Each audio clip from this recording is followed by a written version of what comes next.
Well, I want to make a presentation on payments of ecosystem services in Naivasha, Kenya. My name is William Ojwang. I work with the WWF Kenya as the manager for programs within Africa Reflex region in Kenya. First of all, I'll give you just a quick orientation. Where is Naivasha located? And what are some of the key characteristics of Naivasha Basin? And then what are the threats? And quickly dive into payment for ecosystem services, some of the milestones, and of course, lessons learned. Naivasha Basin, just like the rest of Kenya, is characterized as a water scarce basin. And it's about 1.5 hours drive from our capital city, that is Nairobi. The basin, and Naivasha in particular, receives most of its water from Abadeas. The Abadeas, if you can be able to see my cursor, is one of the key water towers in Kenya. And most of the rivers that drain into Lake Naivasha actually originate from the Abadeas. Of importance here is the middle catchment area, and that is where the payment for ecosystem services that I'm going to talk about later is mostly being implemented. And that is an area that has quite a number of small farms. So the catchment is 3,400 kilometers square. The lake Naivasha proper is 150 kilometers square, because the rivers that drain into Lake Malewa, Gilgil, Kati, those are the three main rivers. Lake Naivasha was declared a wetland of international importance in 1995. It's an important bird area. Close by is Hell's Gate National Park. Unfortunately, the park has been negatively impacted upon due to geothermal generation activities. As I mentioned earlier, Lake Naivasha is, of course, a water scarce basin, and therefore water is a major source of conflict. And at the moment, they're increasing water-related stress and therefore threat to various investments and people's livelihoods. So Lake Naivasha, or Naivasha Basin, is extremely important to the Kenyan economy. Kenya is one of the world's largest exporters of cut flour, accounts for 70% of the country's cut flour export. And that relates to close to 95 million euros to the Kenyan economy. As I mentioned earlier, again, I would like to reiterate that really the key thing in Naivasha, as much as producing lots of flour, Lake Naivasha is characterized as water scarce, and therefore issues of water are of immense importance to the investment and also livelihoods in Naivasha. Some of the threats that contributing or are really some of the threats that contribute to the decreasing water quality and quantity are deforestation, mostly in the Abadeas, illegal excess obstruction for agriculture, both by small farm holders and large-scale farmers, invasion and riparian, both around Lake Naivasha as well as along the rivers. Of course, all this is related to inappropriate agriculture, and that leads to use of agrochemicals, loss of topsoil, use of pesticides. So really, those activities that negatively contribute to decreasing lake or river, water quality and quantity. Poor waste management. In 2009 census, Naivasha Basin had close to 600 people.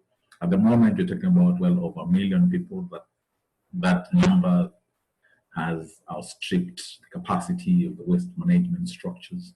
So when it rains, periodically when it rains, massive wastes get into the lake and into the rivers. There are major infrastructure developments in Naivasha. Standard gauge railway, geothermal that I mentioned earlier, industrial park, There's a dam that is currently being planned on River Malewa. It doesn't have as much water, but of course that will have negative impact on the lake level.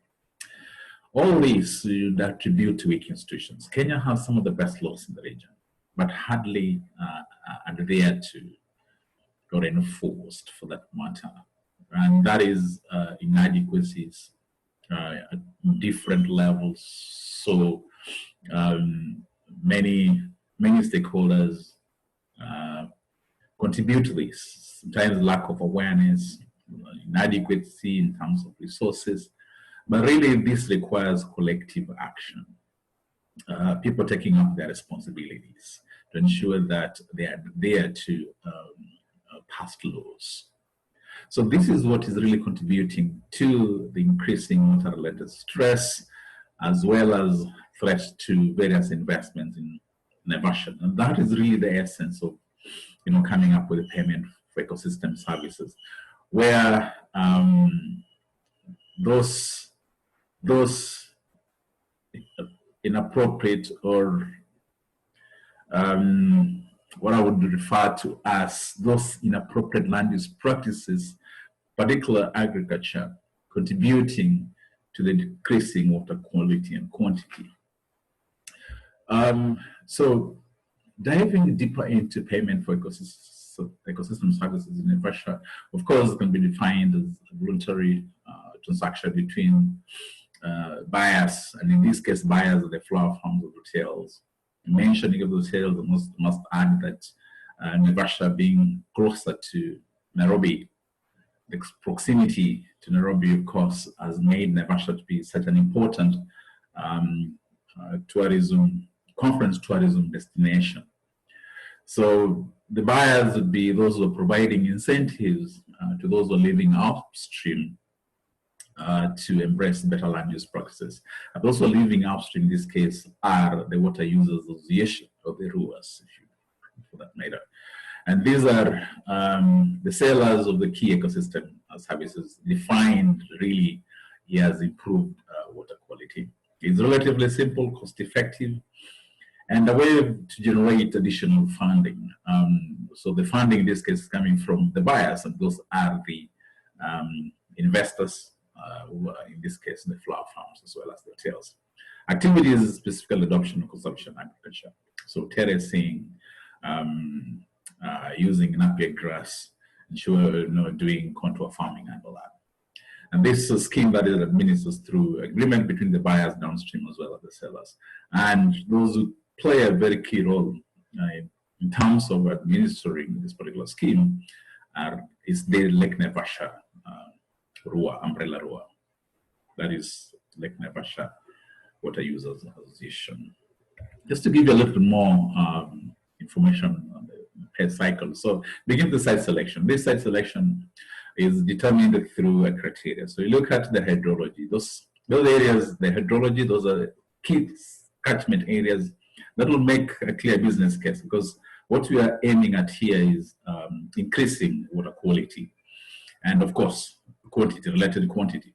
And so you want to focus on those key subcatchments and areas that are prone to soil erosion. And then this should translate into increased income and therefore livelihood. So really focusing on promoting conservation agriculture and therefore on farm production. And also taking into consideration any legal or institutional arrangements.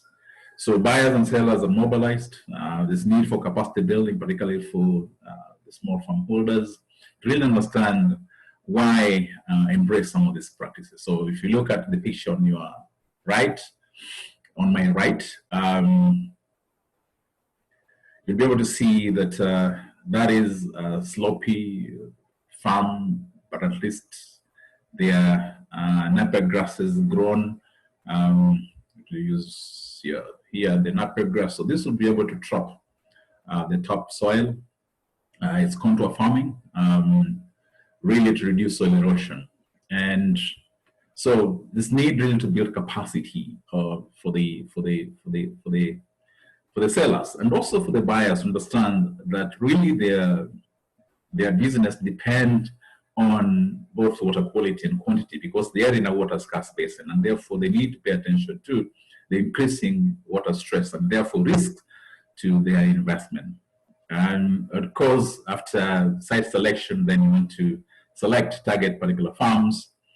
And after that, after all this is embraced, all the practices are embraced, then you want to do monitoring so that you can be able to see whether whatever activities you're not taking are making sense, making a difference in terms of stability levels or river flow.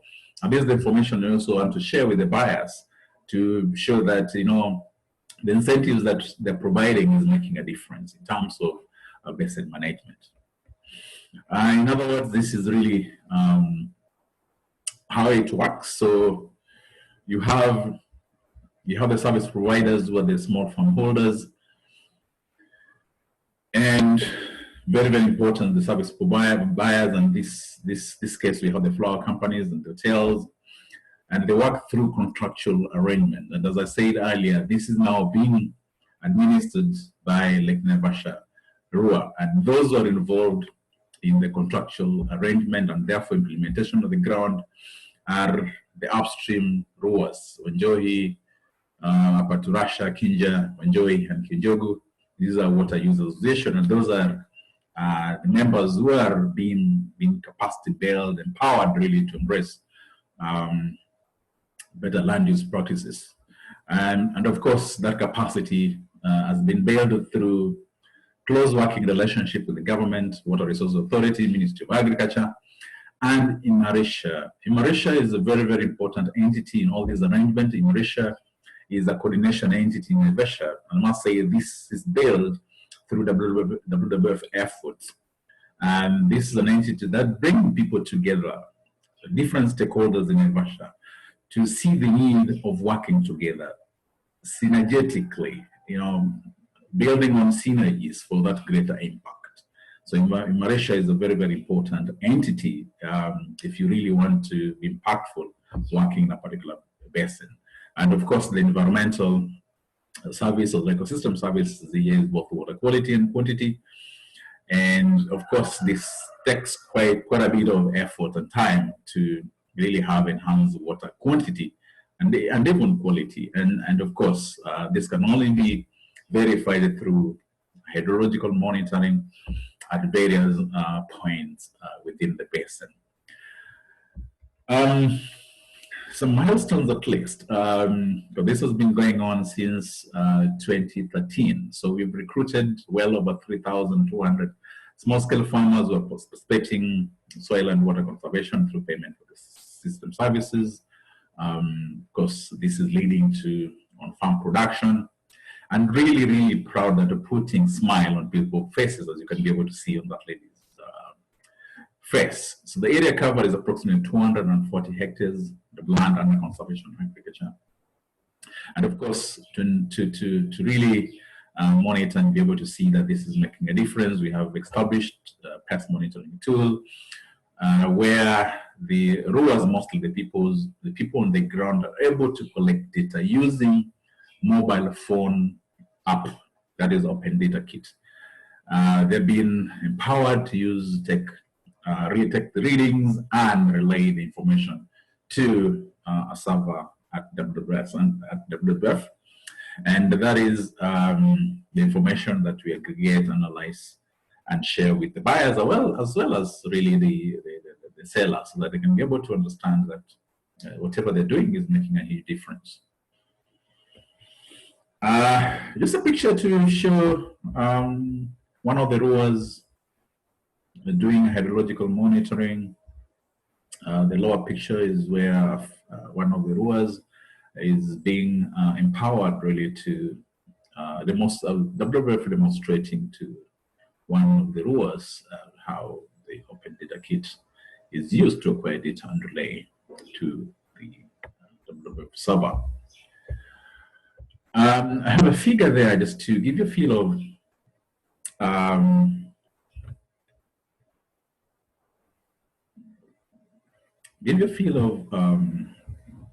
the impact that rather some of the milestones really evidence that PES is working. So I mentioned earlier that the PES was implemented by the end of 2012. And before then, you'd see stability levels pretty high.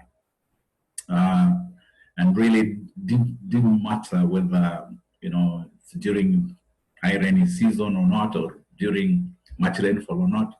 But after the implementation of PES, you can be able to see that in spite of high rainfall levels, stability levels was really, really within a narrow range, an indication that most of the soil was actually being trapped.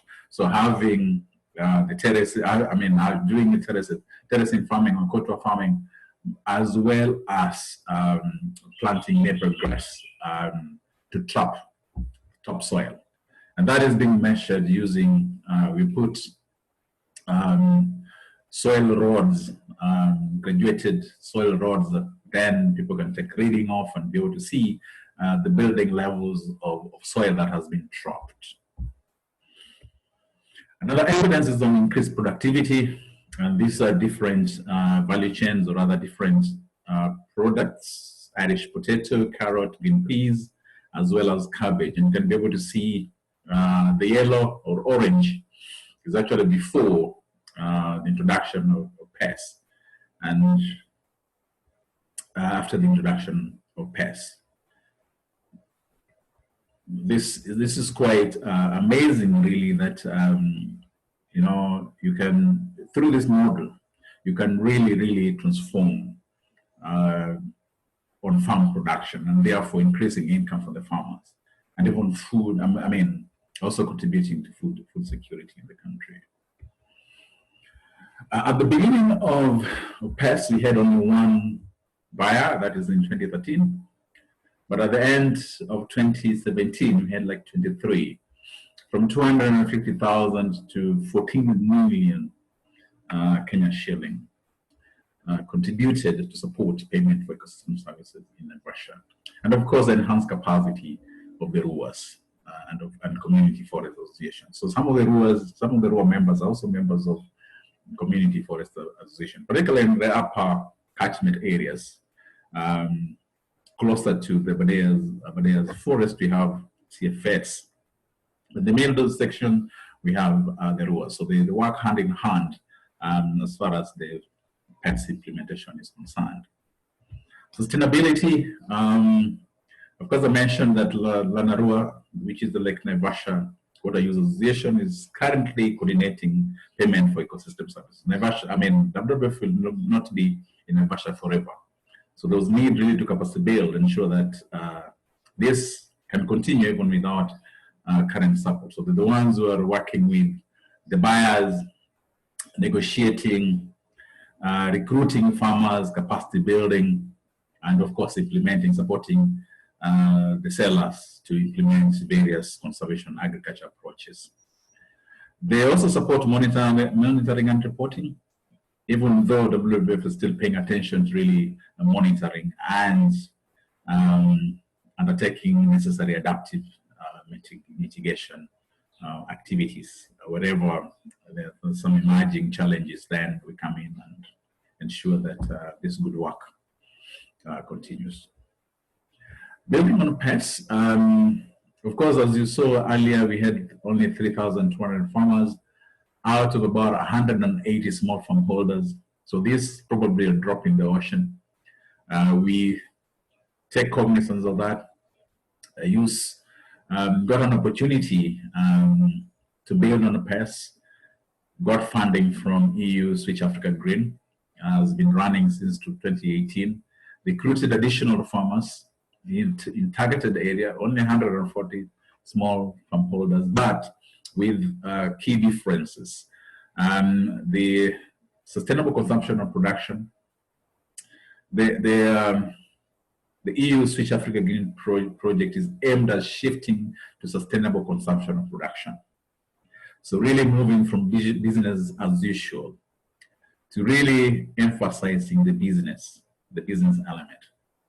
And providing trainings that range from basic bookkeeping to validation to negotiating with potential buyers, that is accessing markets, to getting even loans from the banks. So we have come up with yet another model, sustainable consumption and production, or another pilot, which is complementary to PES, because we want to get numbers that can really transform how we manage Lake Naivasha Basin. So that is ongoing. People already embracing sustainable consumption and production practices. This entails soil testing, the use of integrated soil management approaches, ensuring that you don't use pesticides unless very, very necessary, having contract farming, so agreements with buyers right before production, capacity building to enable farmers to develop business plans and therefore be able to get additional support from microfinance institutions. So really this is building on PES. The other project or initiative that is also building on a PES is working with the communities to understand their rights, to be able to hold the government to account. As I mentioned earlier, Naivasha is one basin that contributes considerably to the economy, but is the government plowing back some of those resources to safeguard the environment? Maybe not. But the people can demand for that is actually the community. So through leading the change project funded by CEDA, through WWF Sweden, we are able to capacity build, bring together the community, form networks so that they can be able to articulate their issue, amplify their voices, demand for certain services, demand for the right, and therefore holding the government to account. And so this is really building on PES and ensuring that together with the EU, Switch Africa Green, and enlightened, empowered community, people can take up their responsibilities. Different stakeholders can take up their responsibility to ensure that Lake Naivasha is sustainably managed. Some lessons learned, of course, the presence of strong private sector did ensure that incentives could be secured. In this case, in Naivasha, the flower farms. Strong PPP, public-private sector partnership. Naivasha is one basin that, water would be a major cause of conflict. But what enable us to come together, enable the public, the private sector, everybody, all the stakeholders to come together and talk about how to manage water. And that led to using a resource to really secure stability and ensuring that people live, people coexist and live in harmony. Strong business case, very, very important. The connection between the increasing water risks to the investments, and they need really to pay attention to that so that they can reduce the risks. I think that is a very strong case and easy for everybody to understand. Link with the livelihood was pretty clear.